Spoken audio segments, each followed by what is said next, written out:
even my first trip, I remember feeling like everyone was asleep and I was awake. I ended up painting the menorah or something like the menorah as you enter in on most of them. I mean, it's a very uncomfortable, horrible conflict to be part of, but there always has to be faith. There always has to be hope. There always has to be love. There has to be a silver lining. Thank you for being here and for being on the Dignity of Difference on this episode. I think probably a lot of people first found out about you from that video that you did with Zach Fox. Well, that's certainly where I first saw you and heard what you were doing in Israel. But before we go into all of that, why don't you give me a little bit of a background about yourself and your Jewish heritage in your family and your connection and all of that? Yeah, well, pretty long story, but I'll try and give you the headline. So, my stepfather is Jewish, and my mom remarried when I was 15 to a South American, but he's Jewish. He's from Chile, but he's Jewish. He's actually Messianic Jewish, so that's a whole other ball game. But yeah, like I wasn't very like spiritual or godly or anything. I didn't really have a grasp on anything Judaic or anything Christian. I mean, of course, I had a faith that I believed that God existed, but I wasn't present in that. But my stepfather and my mum were a little bit more, and I used to come home, uh, you know, years later to their house to visit them, and he'd always be playing Hebrew music and listening to like podcasts on the Tanakh, on, on Torah, and on the Book Hadashah. And it kind of got my attention. Um, and then when I was 21, I had my own personal faith experience. Like I had a very spiritual experience with the presence of God. And that was something I'd never, wasn't even looking for. Uh, but it set me on a quest to actually study the Bible and go into the Tanakh and read everything about like origin and relationship with God. And so I just went head over heels right into that whole thing. And then when I was years later, I ended up traveling to Israel for the first time just out of curiosity. And I completely fell in love with the country. I mean, despite everything that goes on there, um, my first overseas trip was, to Israel and to Jerusalem. I actually have more friends in Israel than I have in Australia to this day. Like I've been traveling back and forth almost every year since that time. Uh, and of course, being an artist, that only kind of was reawakened in my life maybe 10 years ago or something. Um, and I would just be doing painting. I didn't think much of it. But for some reason, out of all the places that I could have showcased work or been recognized, Israel, for some reason, took a liking. The people of Israel took a liking to me, and I ended up in 2022 getting the opportunity to paint a huge 15-meter wall in a little moshav called Mesilat Zion, which is just outside of Jerusalem. Because I have a good Israeli couple friends that live there, and they thought it was a good idea to just transform this big, ugly cement wall. It was like a retaining wall that you could see coming into the village. They said, "Hey, would you like to paint this?" And I was like, "Never painted a wall before, but why not?" And then it just snowballed into this thing where the village offered to pay for all of the expenses and just said, "Yeah, please go ahead." So I ended up painting like this kind of like mountainous like scape, as if you were driving up to Jerusalem, and I put a big almond blossom in there, and it just painted this big, huge sunrise, and it actually transformed the entire village. And I kind of became famous there because this one woman, who today she's even my friend, her name is Noga, she had been living in the moshav for like 50 years.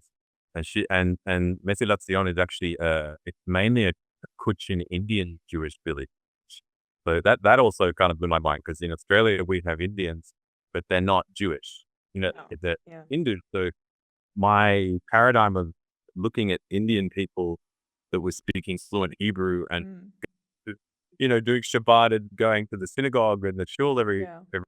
I was like, it kind of messed with my head that this woman, Nagar, married to this beautiful guy, she came up to me while I was painting this big 15-meter mural. She said, "Would you mind if I record you?"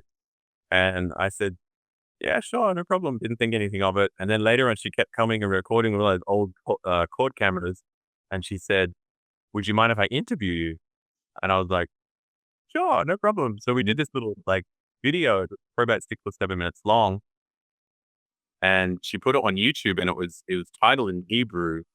I think I named the painting the dream and the almond tree or something like that.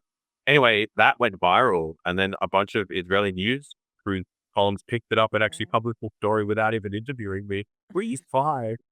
But it just like all of a sudden, like people were hitting my website from all over the world, and I just got this reputation of being a mural artist in Israel, and it was an extremely exciting thing to happen. You know, as an artist, you don't usually what happens is you either paint in your house or your studio, and you're usually by yourself.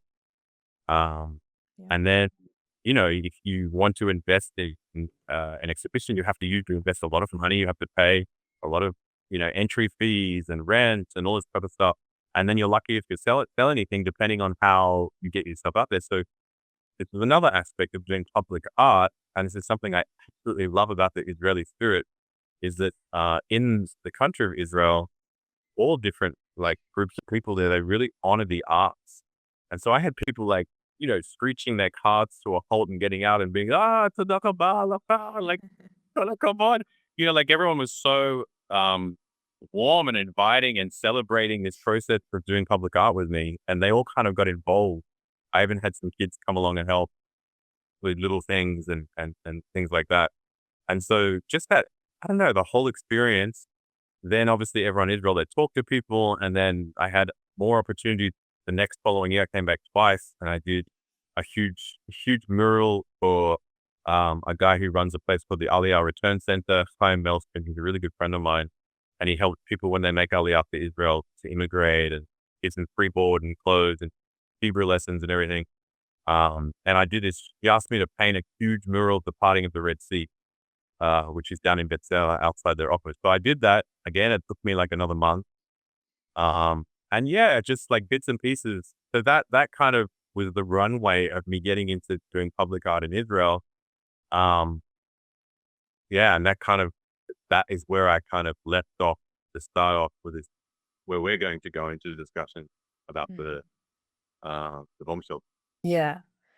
Before you uh, had that opportunity to do the public art piece, what were you doing before then in terms of your art?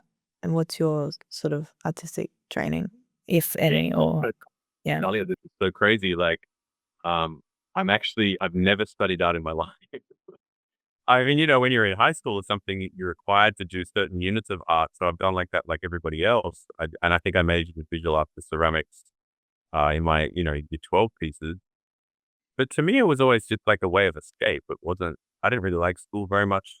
I felt like when I was in a classroom, I felt like I was in a prison. I couldn't stand, just being there. I don't know if that was the creative side of me or just my personality, but um, after I left high school, I kind of got thrust into the workforce and I left all of that behind. I didn't think anything of it.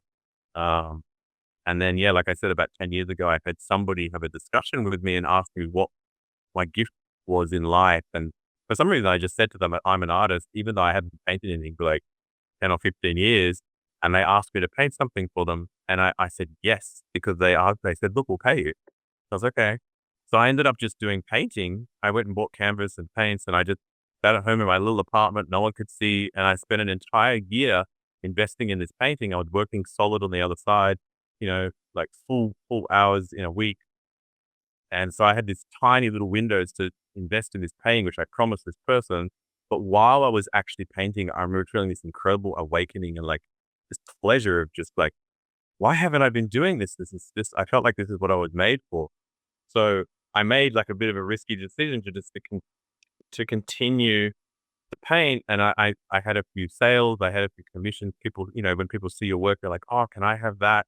And so it was a very, very slow process over about 8 to 10 years of me just, you know, shelling away at home, painting. I mean, my house is full of art. I've got so many paintings in my apartment. And then after that, there was a famous bookshop in Bondi Junction called the Juice for Jesus guys, And I never worked for them, but they invited me to host an art gallery for them. So I was like, okay, sweet. You give me a free space. That's amazing. Mhm. So once a month, they allowed me to completely transform this little back room they had into an art gallery. And then I ended up building a website, calling it the Art Lounge. And I became the curator for artists, anyone, Jewish or non-Jewish, to come in, or mainly Jewish, would come in, and I would end up showcasing their work for free.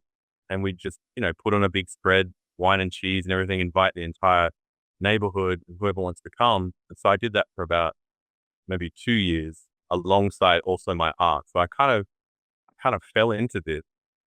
And it was an amazing experience because not only as a curator, I was learning about dealing with artists, but I was also an artist myself.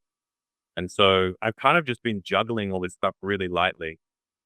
Um, and still when I get, like, I've got paintings that are half finished around my apartment, whenever I get the opportunity, I want to invest in stuff. But like I said, this last trip to Israel was amazing and it opened up this huge opportunity to paint bomb shelters. My mind is now kind of set on that because the project snowballed into something so huge. Yeah. Uh, I'm kind of like, I put everything else on hold. I'm trying to figure out my life to get a plan to get back there and do more. Mm. Are there any specific artists or other painters that have inspired your style or I wish I could say I do have artists that I aspire and follow, but I think, I don't know. I mean, I'm the type of person that sees the good in everything. So despite who the artist is, I'll always just like pick, you know, nuances or maybe certain skill sets or patterns that you see coming through artists, and I'll I'll try to understand how they got there. Again, I'm an untrained artist, so my whole experience of discovery and teaching has just been literally as I've been going. So I've learned that whenever I make a mistake, the most beautiful thing about art is you can just paint over it, but again, like, we should Yeah. do that. It's something you can do with a painting that you can't do with other creative pursuits.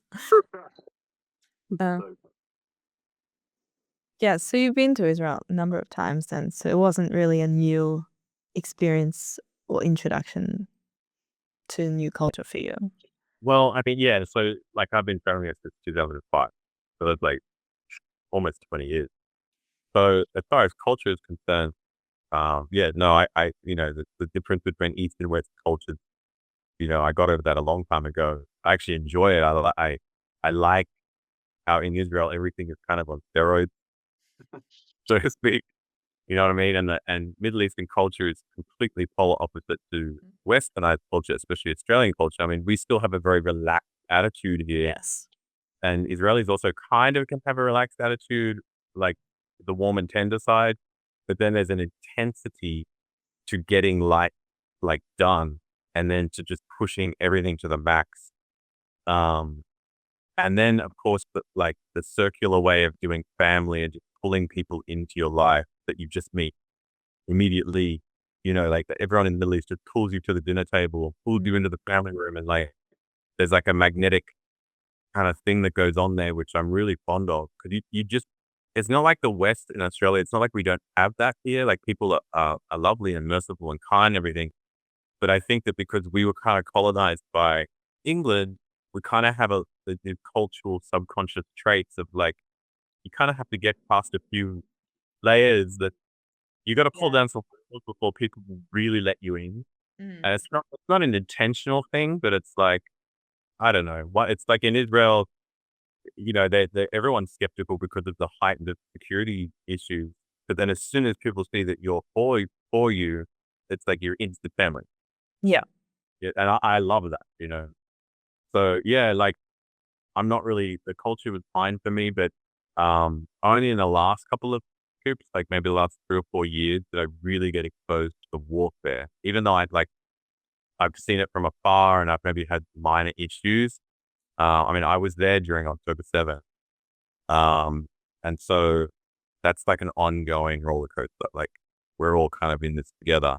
You know what I mean? Yeah. So I could talk about that for ages because I was part of it. I'm still part of it. And having to deal with that. I mean, thank God we get to do this together. We're not alone. When you came back from Israel after being there on October 7th, and I'll ask you in a minute to like briefly tell me what that experience was like for you, but what was there almost like a reverse culture shock coming back to Australia after having experienced something like that? And you're like, come here and nobody knows what's going on. Everyone's just living their life like nothing's happened. But for people like you and I, it's like the whole world has changed in a moment. What was that like for you? Well, it's funny you mentioned that because I remember the very first trip that I went to Israel in 2005. I just like the environment is so heightened over there and the expectation of life, like the way people view life and give themselves to living. Like what I love about the Jewish culture is it's pro-life. We celebrate life, right? So that's like a force that we fight for and that we protect. And so when you're in that environment and you're saturated and then you come back to the West where everything's kind of given to us on a silver platter because we have no threats. And that's actually the beauty of our country, Australia. The beauty is that it's safe here, generally. You know what I mean? We've got problems, but not those type of problems. And so you come into this environment and just relax. But when you're exposed to that level of intensity and you come back here, even my first trip, I remember feeling like everyone was asleep and I was awake. Mm. And so when I was there during October 7th, like, like the reality of something so evil, like something so dark happening at such a heightened, blatant scale. And then you're wrapped up in it. Like we were running from rockets all the time, you know what I mean? Like all the sirens would go off and then you're watching the Iron Dome take it down. And, you know, Israeli culture, even though Israelis have had to deal with this for a very long time. And so they become, it's like normal to them to just quickly switch back into, no, this is normal. Once everything is over, you go back to life. And that's kind of inbuilt in them. With what happened October 7th, like the explosive, um, like violence that happened, it was like you couldn't just go back to normal. And so it kind of set everything off into chaos, all of our personal defense systems in our emotional capability, and then even communication one to another, who's got the truth, where's the truth coming from, and then, you know, all of the powers that be that are supposed to be looking after us, also not knowing what was going on. Um, like eh, it's very bewildering. And I think the saddest thing, because I stayed on a few more weeks, I think 2 or 3 weeks after like it happened, because I actually wanted to stay and help. I was like, I could leave people. Mm. And I was trying to, you know, pack things for the soldiers and do what I could. Mm. But eventually the consulate called me from Australia, like, look, there's no more flights. If you don't take this last flight that we're going to send with the RAAF, you're not coming home. I had, I kind of had to bite the bullet and go, all right, I'll get on it. And Yeah. so I had to take this flight. So we had got sort of locked out of the country. And as we were, you know, coming back on the tarmac, all our alarms were going off and rockets were coming on February. It was just It's wild. crazy. It was fairly crazy. But I think what really upset me was that when I was there and I went to go look at Australian media to see what was being said from my country, Yeah. I was horrified. Like, first, I was horrified to see that people on October 8th were outside my opera house. I actually worked at the opera house for many, many years, and my stepmother who's Jewish still works there. So to me, that's a very, like, it's not only an iconic building, but I worked there, like it's my opera house. Like the fact that people were there the next day before any retaliation or anything happened from Israel made me want to vomit. I got so sick. And then the fact that the news outlets at that time, the mainstream media that we were all listening to every evening, were pumping out this narrative that was so diluted of truth. Um, it shocked me and it disappointed me that this would happen in my country. Because Yeah. I know that Australia has always had such a magnificent relationship with Israel. We even fought with them. And, you know, the world wars back in 1917, I even did a painting about them, which is now in Israel. But so, you know, I just thought to myself, man, come on, Australia. Like, But look, having said all of that, Dahlia, like we've all kind of fed through this and we're all kind of in the same boat, just being disappointed. One thing I do know about Australia is that there's so many good people here. Like there's so many upright, righteous people here, even God fearing people here, regardless of where they are. But and so I just know that even though that was kind of a bit of a sleepy moment for our country, it was sleepy. Everyone was asleep. But they're reporting the narrative that's just the worldly narrative. Yeah, let's just beat on Israel, whatever. But I just knew that it couldn't continue because it's not consistent in the people of this country. As Mm. bad as it is, I have a hope and a faith that the bigger picture is that Australia will actually stand with Israel and be consistent with the kind of spirit of our people. So I kind of, even though it was painful to watch that and also lose a couple of friends over it, I kind of, I'm kind of full of a little bit more hope to realize that no, things will change here. And so, yeah, that's kind of where I'm at with that. Yeah, I've heard from a number of people that we do have that silent majority on our side. But why do you think so many of those people are still so silent? Because being silent is like it's great that you support us, but if you say nothing, you may as well. It doesn't really matter, you Yeah, know. I agree with that. Um, I mean, look, like when I landed, when I came back from this trip, I noticed that there was like, a whole bunch of spray painting incidents. There was like synagogue bombings. There was like a Yeah. childcare synagogue. All this type of stuff went on, and I noticed that like the devil overplayed his hand. The law enforcement was like, well, hold on, this is clearly hate crimes. This is clearly anti-Semitic. But now they're actually changing the laws. They're actually changing the laws so they can implement punishment on this sort of thing. Okay, fine. Why do I think I have more hope? Because, like I said before, I don't think Australia knows what to do because we're not subject to this type of behavior. We're not subject to Mhm. this level of conflict. We've had one terror attack in my understanding, and that was the Lint Cafe back in Yeah. 18 or 19 or something like that. Mm. And so, and even that was just one dude who was a little bit off the charts. Like it wasn't an organized group with an agenda to completely try and stronghold the whole nation. It was just one dude who was like, yes, it Yeah. was the thing that we're dealing with, but it was on a smaller value. And then even then, people tried to band together, in a way that I mean, they were kind of trying to protect the Muslim people. Say, look, we're not going to judge you. We're going to love you. We're going to, would you sit with me and that whole thing. So I think that Australia, we simply don't know what to do because we're not accustomed to this type of a battle. So it's almost like trying to figure out, well, hold on, how do we even position ourselves so that we can kind of keep everything as it always is in Australia? That's the beauty of our multiculturalism and respect. And all that stuff. How can we do that, but still, lay down the law on injustice? And so I think this is a growing maturity space for our country because we're like we miss out on everything down here. We're an isolated island.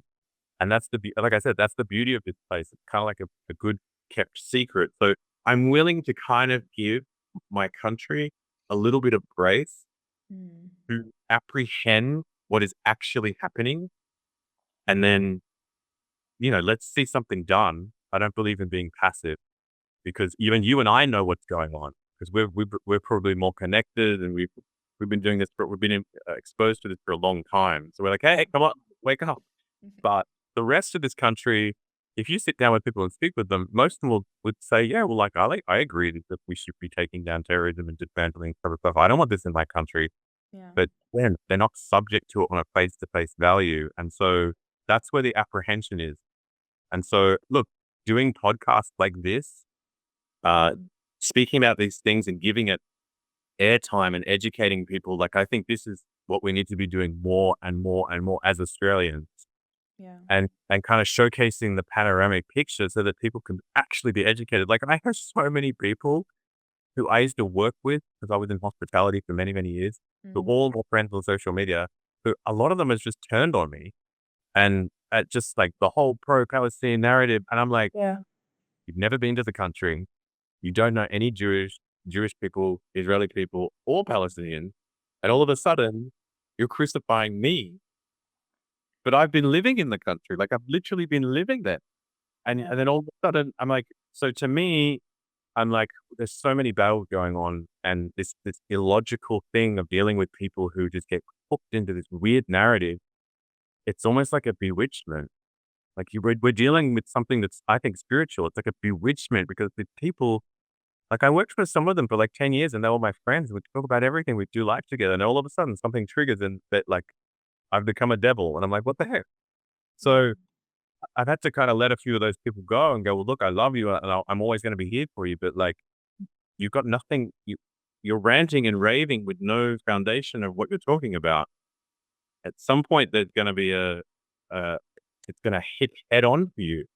So, I don't know, it's a difficult situation. We just need to be courageous. We need to pray. We need to invoke God into this situation. We need to, be bold.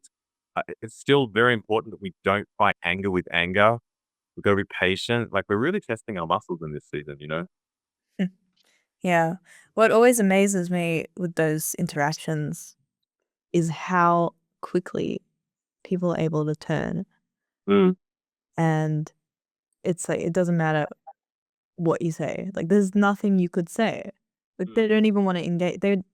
You respond and they're like, "Nah, I don't wanna mm. have this I'm not gonna have a conversation with the Zionist," or whatever that's what they say. Yeah, Cut the conversation it's off. crazy. It's It's so crazy. crazy. And I think one thing that I would really, 'cause I was really thinking about it, because I was like, how could someone that I know, and some of them were family members, like, through, like, old stepdads, I was like, how could you, a person that I've known my whole life, take on such a narrative when I've known you? Like, you have integrity in areas. And I was really thinking about it, and then as I really, really thought about it, I thought, the play of Hollywood, of Hamas, like, this is a very, I mean, I'm not gonna give them any credit 'cause they're evil people and they're just demonized, but you have to understand that they have systematically premeditated, a manipulation strategy Yeah. to hook people in their vulnerability of wanting to fight for the underdog. So, this is a very elaborate, thought out tactic. This isn't just like a bunch of meatheads pulling trigger on something. This is something that's been going on for a long time, and they've been milking the nations for billions of dollars to keep this thing going. So, this is a beast that's big and fat and growing for a long time. So, I can kind of see how they're constantly using all the children in Gaza and the victim mentality, victim, victim, victim. They're using this hook to actually play on people's good intentions. And Yes. so, without realizing, people are getting hooked in this emotional space of wanting to do good. And because it's there in that space, it's so hard for people to listen to any other form of truth because they don't want to violate their conscience. So I'm like, wow, that's a demonic strategy in my belief. I'm like, that's really quite dark. So we're dealing with something Yeah. that it has to be dismantled through the power of truth, like actual facts, and then with a greater power of integrity. Like, that, I just think that's the only way we can dismantle lies is through something that actually has a foundation. So may we have the patience and endurance to just sit through it and just continuously resound what is factual, Yeah. what is truthful, and still kind of be merciful in it. Because I just want to wring people's necks sometimes. I'm like, slap, slap, slap. Like, what the heck? Wake up. But the hook went in, and so it's like, oh, it's poisonous. Yeah. Alright, well, tell me a bit now about bringing some light then to the darkness, which I think a lot of people have probably characterized your art installations as. Tell me how that project started. It's so wild.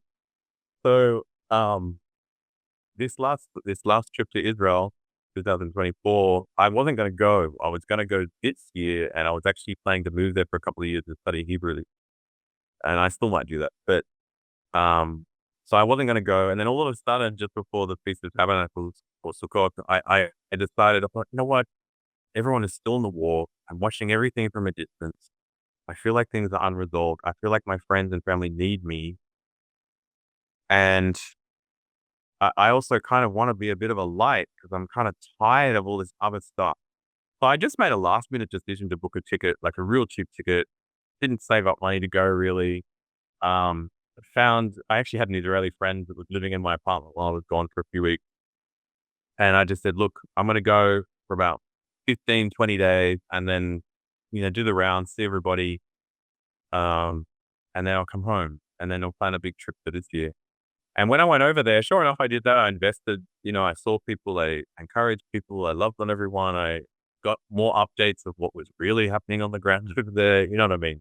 Got involved, um, and did whatever I could. And then I went to go meet some beautiful Israeli friends that live in Tiberias, a couple Israelis. And we just went out, had dinner, and then we were walking out afterwards. And I saw one of the brand new mamad, like just the huge The bomb uh, shelter. bomb shelters that was sitting beside of the road. 'Cause I don't know if people know that most bomb shelters are either in buildings or under the ground, and they only have like a fire stair to go down to it. But these are the Or in playgrounds. forum place. Mm. Exactly.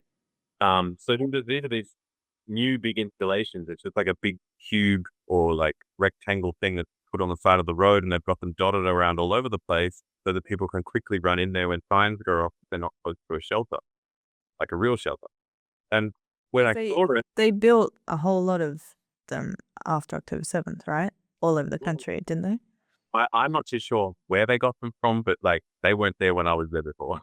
So it Mm. was like a new installation that Homefront Command obviously had started putting around everywhere, and in areas probably like I was in Tiberias when I first saw it, and Tiberias is a bit older. You know what I mean? So I'm not sure exactly how they all end up there, but it's such an interesting story, Elia. So I walked past and I saw one of them, and they had like a white cream finish on all of them. And I said to one of my friends, I was like, "Wow, what's this?" He's like, "Oh, that's the new bomb shelters. I got them dotted around the city." He said, "It looks like a big blank canvas." I said, "It's crying out to me for some color." And I said, "Man, I wonder if I It's your soul speaking. I was like, I wonder if I could paint this." And my friend was like, "Well, maybe you could talk to your friend Chaim." I was telling you about before, who runs the Aliyah Return Center. And I was like, maybe I could. So I messaged Chaim and I said, "Hey, bro, achi, Um, how would I get permission to paint these shelters if I could do that? What do you think about this idea?" He goes, "Oh, you'd have to speak to the mayor of Siberia." And I was like, "Ah, I don't know the mayor." And he goes, just got a text message, he's like, "Oh, give me 2 seconds." And then he's just so typical Israel. And then he messaged me back like, I don't know, 60 seconds later, he goes, "All right, it's done, you're authorized." I was like, "Huh? What? Hold on, what?" Man, I wish things worked that fast here. I know, right? So then I was like, "Hold on, what do you mean?" He goes, "Well, like, he said you can go ahead and start painting them." He said, "And our organization will pay for the paint." And I was like, "Oh my God, I've just been authorized in a new project." So I'm like, I think I only had about 5 or 10 days left of my travel. And I thought, and I bought a non-refundable ticket. I was like, "Oh my God, what am I going to do?" Um, and so I messaged him back. I said, "Bro, listen, this might take a while because my last 15-meter wall took like almost a month. So I can't forecast how long I'll need or the money I'll need to stay and da da da da." And he was like, "Yeah." I said, "Look, how about I go home to Australia? I'll work really hard and I'll save up a whole bunch of money. I'll come back for 6 months and we'll do like a big project." And he just responded with, "Nope, you do it now. It won't happen." And I was like, Typical. so I thought, okay, this is a bit of a fake risk, but let's see what happens. And so I told a friend in Tiberias, who I was just staying with for a couple of nights in their spare bedroom. I said, "This has just happened." And she happens to be also an artist. And she said, "This sounds like a God deal." She goes, "You know what? You can stay in the spare bedroom and let's just see what happens." And I was like, "Oh boy."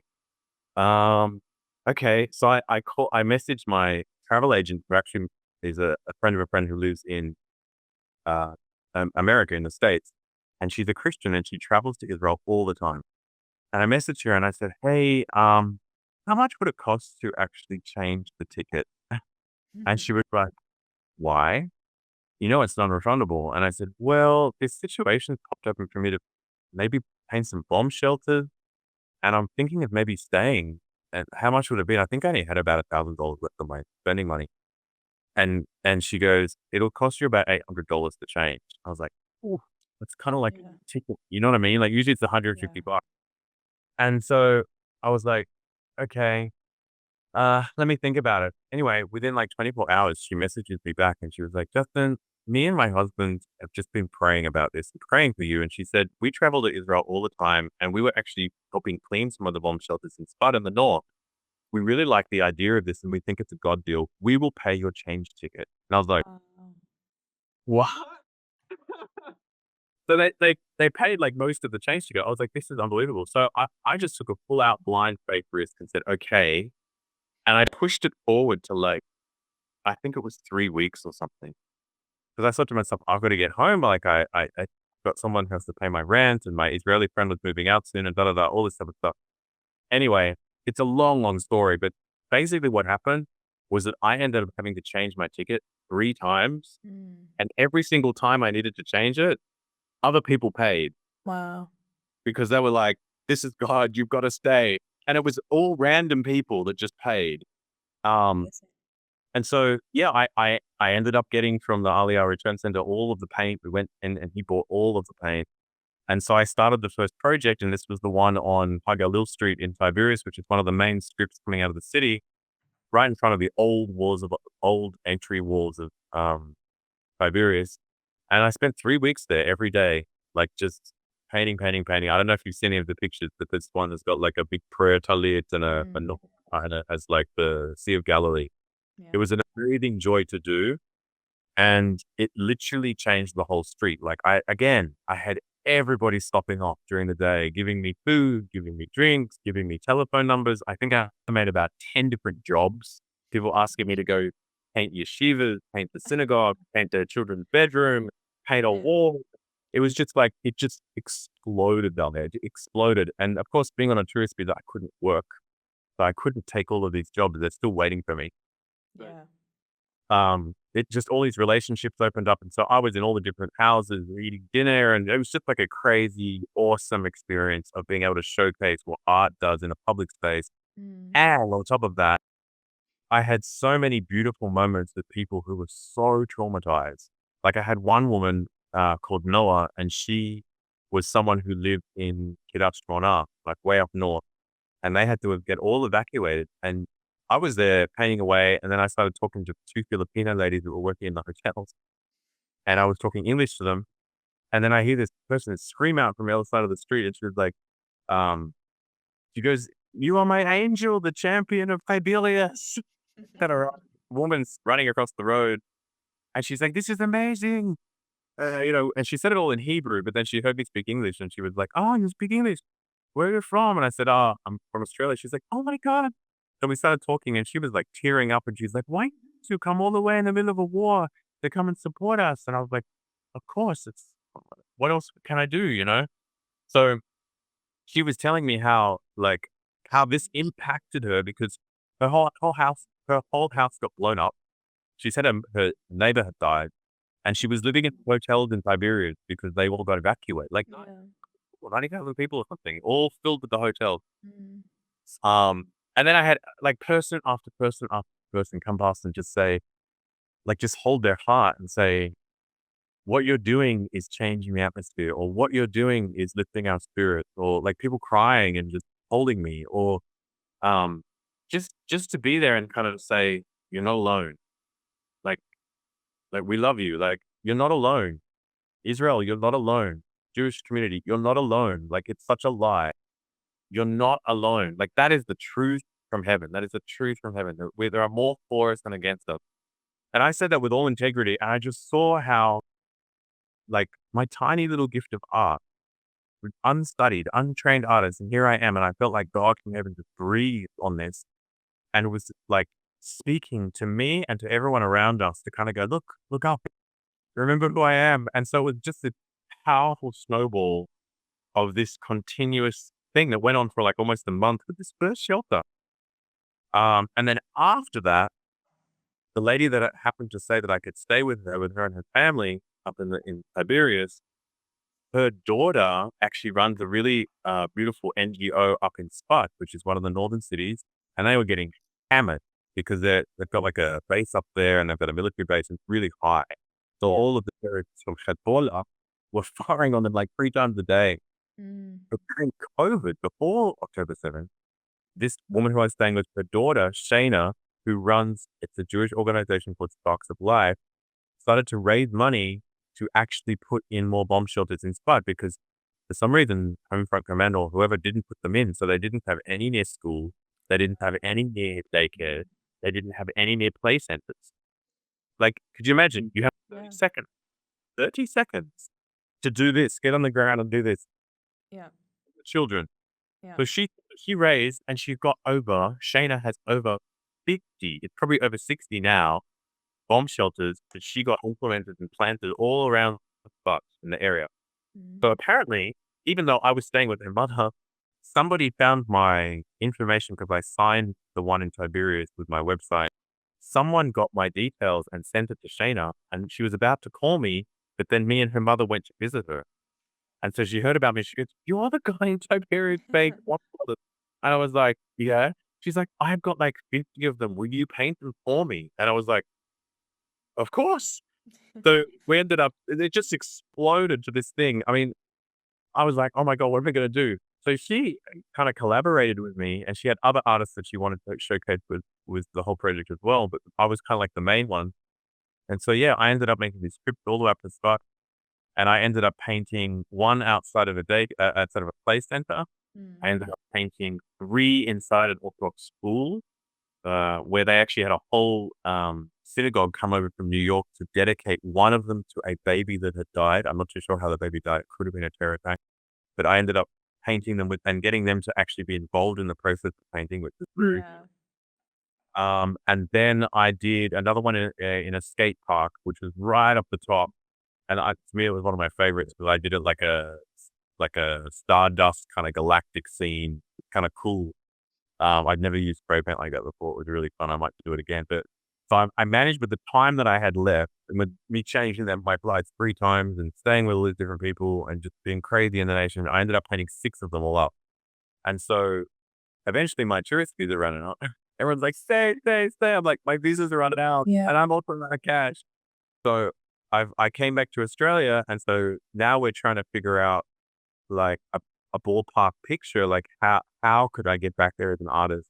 Mm. Uh, I've been granted a 2-year visa to go back to Israel, like a multi-entry visa that you can actually get with this. I've already been granted that, Wow. but now I'm like, I'm either gonna have to do what I usually do and like completely upheave my life and either move there for 2 years and save money here to move there, Yeah.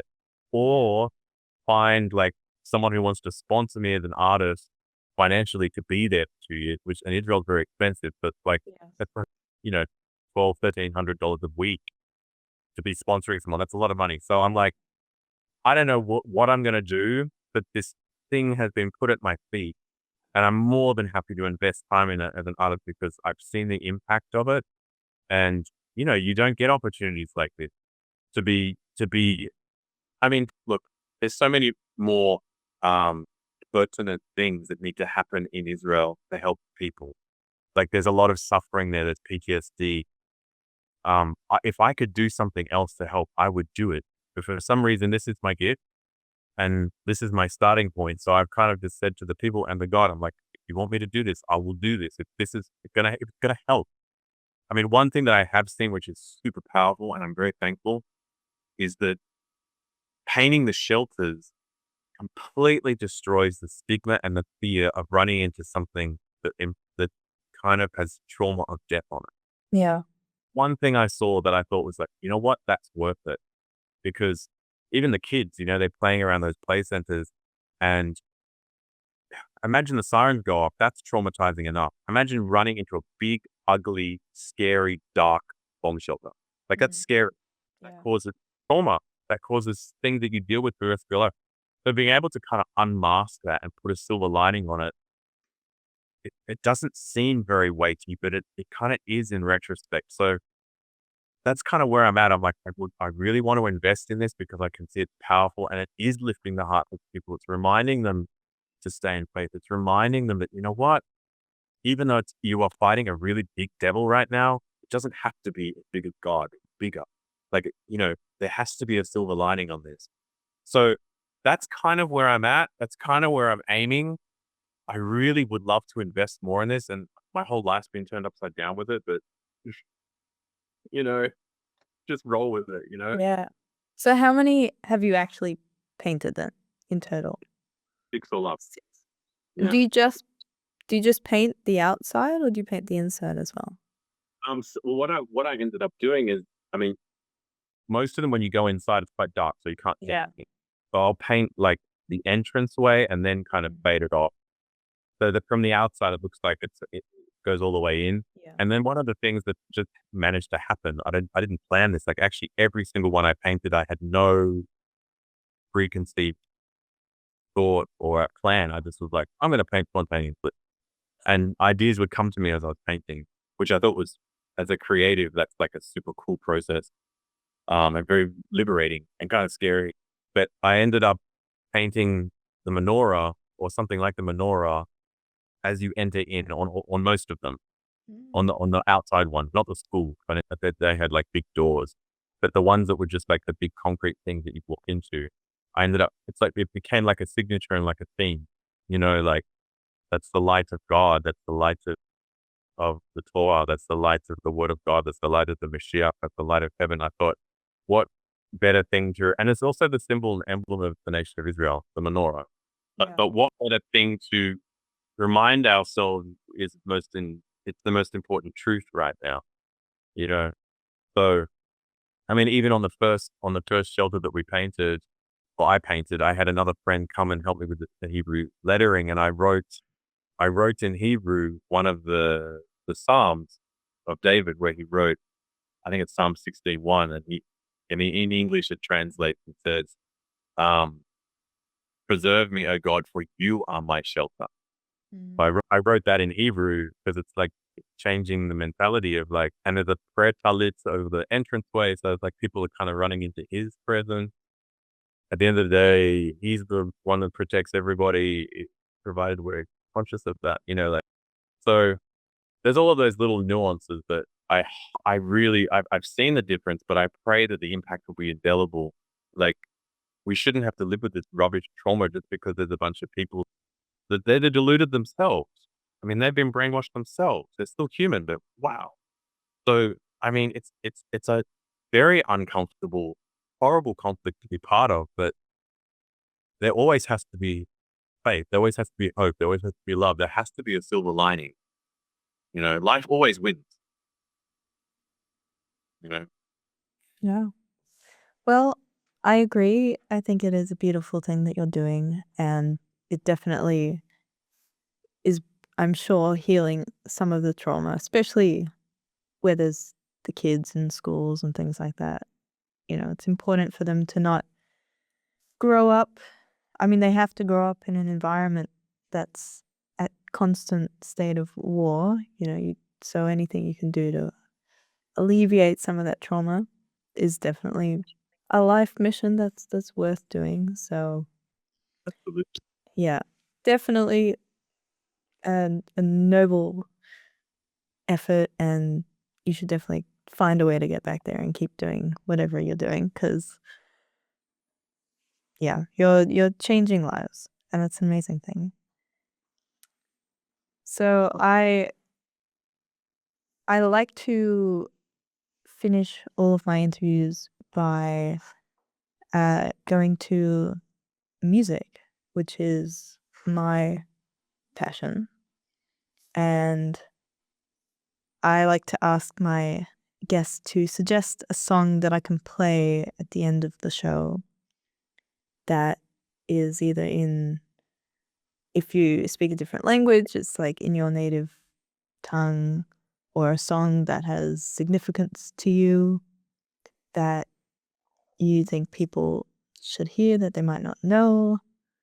Like, for example, I've done interviews with like Ethiopian Israelis, and she gave me an Ethiopian song, and then with an Indian Israeli, she gave me a song in Hindi, and so, but it can be a song in English or Hebrew or whatever. But it's funny because I actually know a lot of musicians, um, in Israel.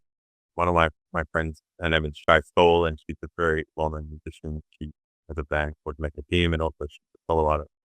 And I love her Hebrew music. There was also Karen Davis, and she's a Messianic worship leader in a congregation called Telah Carmel. I was actually, and she sings in Hebrew, sometimes Arabic and English, which I think is wild. I don't know Thank how you.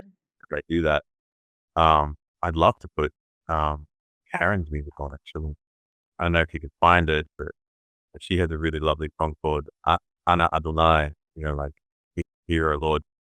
I really appreciate you taking the time to actually to speak with me because, you know, I think it's so important that one of the biggest promises in the Tanakh is that Israel will be a light to the nation. Like this is his declaration. Like, God created Israel as a people, as a nation. There's so much promise. Of Yeah. course, it comes with persecution, it comes with misunderstanding, it comes with conflict, but to be a light, you can't be passive.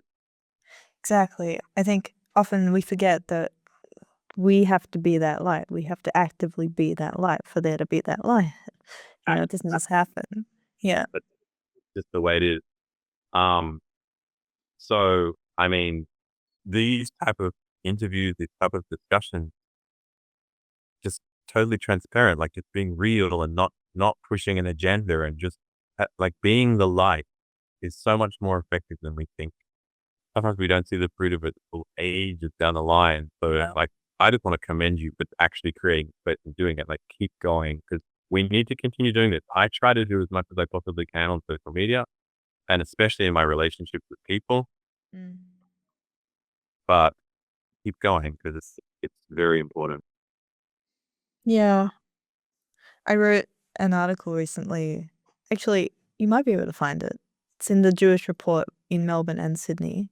Mhm, Um, it's like a local Jewish newspaper that they print. mhm. I don't know where they distribute it in Sydney, but there are some locations. It's also online. But I wrote an article recently about um, are we preaching to the converted with all these events? I was like reviewing, do you know the British commentator Melanie Phillips? Oh, Maybe. You've probably seen her, but she was in Melbourne a few weeks ago and talking to a room of like 500 Jews. And I'm thinking, who, like, with all this stuff that we do online and out there, are we just talking to each other? Like, does it achieve anything? What is the point?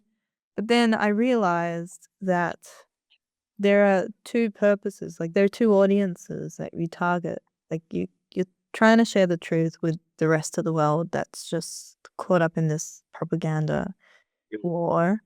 But then the value of speaking to each other is how we've survived, how Jews have survived throughout Jewish history is because without each other, we have no reason to continue. absolutely. And And so, that's the thing I love about Jewish culture. Beyond a culture, it's actually like I don't even have the word for it, but it's like you guys are a big family. we're a nation. You're We're an a Asian, people. We're a people. but a family. Like there's such a beautiful stitching in. Yeah. Oh, like to me, the kingdom of heaven is that it's the family of God. Like he birthed us as a people, and so there's this inner awareness and this constant consciousness of how important it is to be one. Like that's so important. So it's not just a fixed culture. It's actually it's like an identity. I love it. Yeah. Yeah. And encouraging each other is so important. So thank you for that. And Oh, absolutely, my pleasure.